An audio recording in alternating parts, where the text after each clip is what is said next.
Senator Hagel has said that we've got to start securing our borders, locking down our airports, revisiting the way we protect our public institutions. What about that?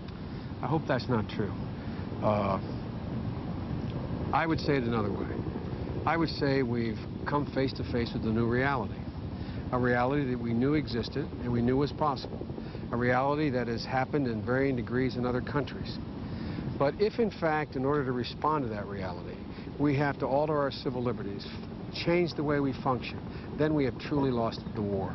The war is one that allows us the way to conduct the war is to demonstrate our institutions are functioning, that your civil liberties, your civil rights, your ability to be free and walk and move around, in fact, are not fundamentally altered. Anybody who's willing to strap dynamite to their body or have a suicide kamikaze mission, you'll never fundamentally be able to stop. It doesn't matter what you do. There are a lot of things we can do, though, to diminish significantly the possibility of this happening again without changing our character as a nation. Well, it's an amazing scene here, Peter. The skies are clear. There are usually planes in the sky. The skies are clear over the Capitol. The streets are completely empty. There is still smoke rising up from the Pentagon where the plane hit the Pentagon earlier. And as you can see, the members of Congress are all trying to grapple with what to do next. Senator Biden, of course, is going to be receiving all kinds of security briefings. Linda, I have a question, if I may. Yes, Peter, go ahead. I have a question for the Senator. I apologize via you. The Senator is the chairman of the Senate Intelligence Committee, so he is party to all of the information in the intelligence community. Was the intelligence community so taken up with the idea of chemical and biological warfare against the United States that they didn't pay enough attention to this possibility? Well, they clearly understood this was a possibility. The problem has been we have been focusing, in my view, I don't want to second-guess anybody here. Look, the prospect of a chemical, biological, pathogen probability is real. Some of us, literally as recently as yesterday, I spoke to the National Press Club and talked about the fact that it's just as easy to fly from National Airport into the White House as it is to, you know, do the same thing in New York. I mean, look, we know all these possibilities exist. And one of the things we have to do is we have to get our priorities straight in terms of what the real threats are that face us and use the assets we have to begin to deal with those threats. What I don't want everybody to think is this is some worldwide conspiracy where there's tens of thousands of people who are part of this army that attacked us. This is a group of people who are very well organized, obviously are relatively well funded, and we have to figure out how their network has worked, but we have to penetrate it. But it's not, this is not, we can't, Peter, just say we're going to focus only on this kind of incident and not on chemical and not on biological and not on pathogens, not on anthrax.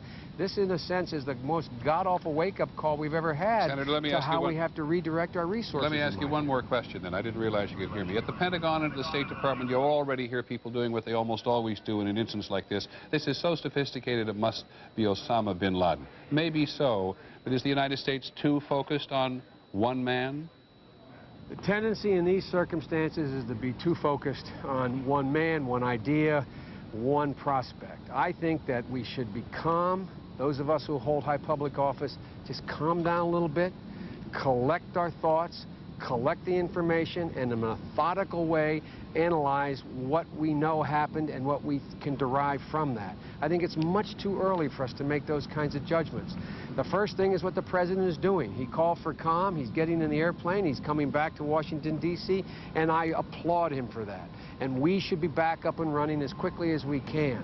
And I think we should do this. This cannot be dealt with overnight. It's an incredible tragedy.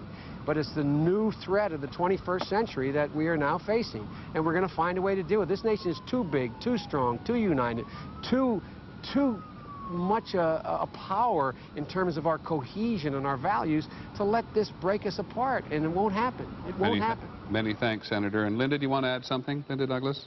Well, I just want to say that this is the beginning of what will clearly be an enormous, profound debate here in the Capitol. The dynamics of the debate in this country, as I've discovered in talking to members of Congress, have been fundamentally altered now. And here you're hearing a discussion of whether we should lock down, open up, and how we tackle this, and what our priorities are, and how we protect ourselves. So I've had just astonishing conversations with members of Congress, Peter, and there's a very grave feeling here right now in the Capitol. Linda, thank you very much, and thank you, Senator Biden, as well. We'll have Linda Douglas available to us all the time, thank goodness, and Senator Biden says one of the most profound things about all this, which we've said several times this morning, which the terrorist wins when he or she manages to alter the behavior of a people or infringes on the way of life in a country, that the country, a democratic country particularly, alters its way of life, because that's a step up for the terrorist in question.